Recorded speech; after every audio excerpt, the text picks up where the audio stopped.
मैं देश के गौरव पंजाब में बाढ़ की तबाही देख रहा हूँ।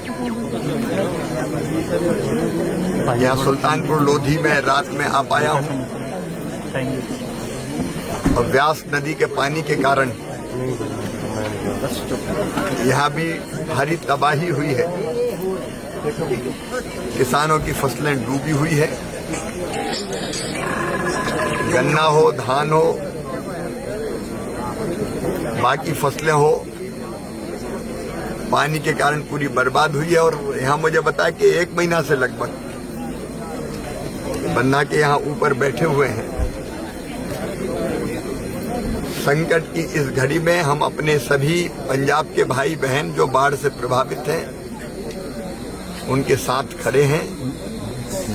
प्रधानमंत्री जी का भी यही संदेश है कि पूरी ताकत से पंजाब की जनता की तकलीफ दूर करने में कोई कसर नहीं छोड़ेंगे। एक तो बाढ़ से जो विनाश हुआ है, कई जगह सिल्ट भी जम गई है खेतों में, वो भी एक समस्या है। लेकिन यहाँ 2 नई चीजें और हमारे भाई बहनों ने बताई है। एक तो यहाँ शत्रु संपत्ति के ऊपर आजादी के बाद से ही लगभग इस जमीन को खेती योग्य बना के यहाँ किसान खेतीबाड़ी कर रहे हैं, लेकिन उनके नाम पर वो जमीन नहीं है तो उनको मुआवजा और दूसरी सहायताएं नहीं मिलती। इसको हम लोग गंभीरता से लेके क्या सॉल्यूशन निकल सकता है उस दिशा में कदम उठाएंगे। और दूसरे, हर साल ये संकट यहाँ व्यास नदी में जब पानी बढ़ता है तो आता है। इसके परमानेंट सॉल्यूशन की बात हमारे भाइयों ने, साथियों ने की। हम चर्चा करके राज्य सरकार के साथ भी बात करेंगे, क्योंकि कई चीजें ऐसी जिसका परमानेंट सॉल्यूशन स्टेट गवर्नमेंट को खोजना पड़ता है। केंद्र का जो सहयोग होगा हम करेंगे। अभी तात्कालिक रूप से राहत के काम चल रहे हैं और केंद्र सरकार ने भी SDRF के अंतर्गत यहाँ राज्य शासन को हर साल ही, साल में 2 बार फंड मिलते हैं, एक बार जून में, एक बार दिसंबर में। वो पैसा भी आया हुआ है, लेकिन क्षति के आकलन के बाद, क्योंकि 2 केंद्रीय टीमें आई है जो हर दृष्टि से क्या नुकसान हुआ उसका आकलन करेगी, फिर अपना प्रतिवेदन प्रस्तुत करेगी। राज्य सरकार भी अपना प्रतिवेदन देगी, जनता के प्रतिवेदन आए हुए। इसके आधार पर कैसे हम इस संकट से अपने भाई बहनों को उबारने के लिए क्या क्या करें वो फैसला होगा। लेकिन संकट के पार निकाल के अपने भाई बहनों को ले जाएंगे, इसी संकल्प के साथ यहाँ आए हुए हैं।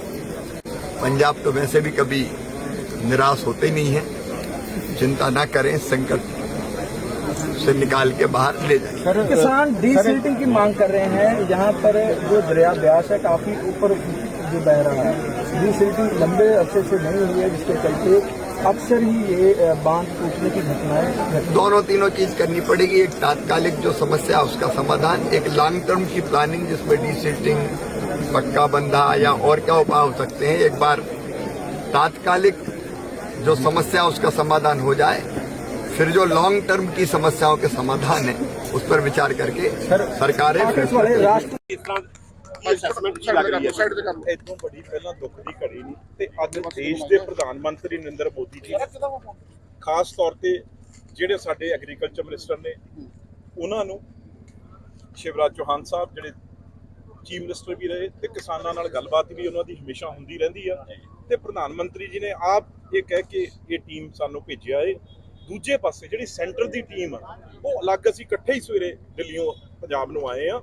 ਉਹਦੇ ਵਿੱਚ ਜਿਹੜੀਆਂ 2 ਗ੍ਰਹਿ ਮੰਤਰੀ ਤੇ ਕੇਂਦਰ ਨੇ ਟੀਮਾਂ ਬਣਾਈਆਂ, ਉਹ ਅੱਜ 33 ਪਿੰਡ ਵਿਜ਼ਿਟ ਕਰਨਗੇ ਇੱਧਰਲੇ ਆਹ ਏਰੀਏ ਦੇ, ਤੇ ਦੂਜੀ ਟੀਮ ਲੱਗੂਗੀ ਫਿਰੋਜ਼ਪੁਰ ਵੱਲੋਂ। ਕੱਲ ਨੂੰ ਇਹ ਇਕੱਠੇ ਹੋ ਕੇ ਜਲੰਧਰ ਇਕੱਠੇ ਹੋਣਗੇ। ਉਸ ਤੋਂ ਬਾਅਦ ਆਪਣੀ ਰਿਪੋਰਟ ਤੇ ਜਿਹੜੀ ਸਟੇਟ ਗਵਰਨਮੈਂਟ ਦੀ ਆ ਚੰਡੀਗੜ੍ਹ 'ਚ ਬਹਿ ਕੇ ਪਰਸੋਂ ਇਹ ਸਟੇਟ ਦੇ ਨਾਲ, ਸਟੇਟ ਦੇ ਐਗਰੀਕਲਚਰ ਮਿਨਿਸਟਰ, ਕਿਉਂਕਿ ਅੱਜ ਵੀ ਸਟੇਟ ਦੇ ਐਗਰੀਕਲਚਰ ਮਿਨਿਸਟਰ ਵੀ ਨਾਲ ਨੇ, ਕੋਈ ਇਹ 'ਚ ਪਾਰਟੀਬਾਜ਼ੀ ਨਹੀਂ, ਅਸੀਂ ਉਹ ਗੱਲਾਂ 'ਚ ਨਹੀਂ ਪੈਣਾ ਵੀ ਕੇਂਦਰ ਕੀ ਸਟੇਟ ਕੀ। ਇਸ ਵੇਲੇ ਪੰਜਾਬ ਨਾਲ ਇਹ ਤਮਾਸ਼ਾ ਦਿਖਾਉਣ ਦੀ ਲੋੜ ਨਹੀਂ ਗੀ। ਇਸ ਵੇਲੇ ਪੰਜਾਬ ਜਿਹੜਾ ਬਿਲਕੁਲ ਆ ਬਾਰਡਰ ਤੇ ਸਾਨੂੰ ਬਚਾਉਂਦੇ ਆ ਲੋਕ, ਤਾਂ ਸੁੱਤੇ ਆ ਦੇਸ਼ ਦੇ, ਤੇ ਉਹਨਾਂ ਲਈ ਕੀ ਸਹੀ ਨੁਕਸਾਨ, ਕਿਉਂਕਿ ਪ੍ਰਧਾਨ ਮੰਤਰੀ ਚਾਹੁੰਦੇ ਸੀ ਆਪ ਦੇਖ ਕੇ ਆਓ, ਤੇ ਹੁਣ ਰਿਪੋਰਟ ਬਹਿ ਕੇ ਦੇਣਗੇ ਵੀ ਭਾਈ ਆਹ ਫਸਲ ਨਹੀਂ, ਅਗਲੀ ਫਸਲ ਵੀ ਜਿਹੜੇ ਹੋਣ ਦੇ ਚਾਂਸਸ ਨਹੀਂ। ਘਰਾਂ ਦੇ ਘਰ ਤਬਾਹ ਹੋ ਗਏ, ਟੁੱਟ ਗਏ, ਡੰਗਰ ਜਿਨ੍ਹਾਂ ਦੇ ਬੰਨੇ ਰਹਿ ਗਏ ਮਰ ਗਏ, ਕੋਈ ਹਾਲਾਤ ਨਹੀਂ ਗਏ। ਮਤਲਬ ਸਾਰੀਆਂ ਗੱਲਾਂ ਬਾਕੀ ਸਟੇਟਾਂ ਤੋਂ ਸੇਵਾ ਦੀ ਕੋਈ ਕਮੀ ਨਹੀਂ ਹੋਈ, ਖਾਣ ਪੀਣ ਦੀ ਕੋਈ ਕਮੀ ਨਹੀਂ। ਬਹੁਤ ਮੈਂ ਕਹਿੰਦਾ ਕੋਈ ਐਸਾ ਜਿੱਥੇ ਵੀ ਪੰਜਾਬੀ ਰਹਿੰਦਾ ਹੈ, ਚਾਹੇ ਯੂਪੀ, ਰਾਜਸਥਾਨ, ਮੱਧ ਪ੍ਰਦੇਸ਼, ਹਰ ਪਹੁੰਚ ਗਿਆ, ਹਰ ਸੰਤ ਮਹਾਂਪੁਰਸ਼। ਹੁਣ ਅਗਲੀ ਗੱਲ ਆ ਇਹਨਾਂ ਦੇ ਘਰਾਂ ਦਾ ਮੁਆਵਜ਼ਾ ਉਹ ਕੋਈ ਨਹੀਂ ਦੇ ਸਕਦਾ, ਉਹ ਸੈਂਟਰ ਤੇ ਸਟੇਟ ਨੂੰ ਦੇਣਾ ਪਊ।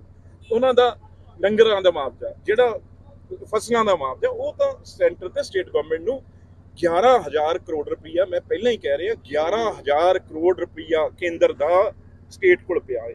11,000 ਕਰੋੜ ਰੁਪਈਆ ਉਹਨੂੰ ਵੰਡੋ ਤਾਂ ਸਹੀ, ਸ਼ੁਰੂ ਤਾਂ ਕਰੋ।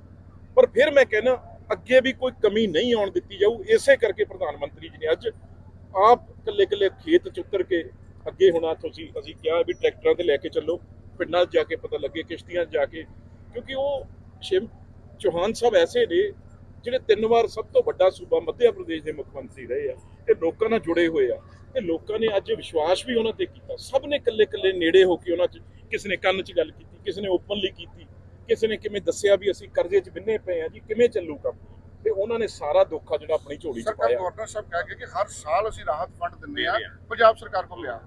ਦੇਖੋ ਉਹ ਗੱਲ ਮੈਂ ਹਜੇ ਚਲੋ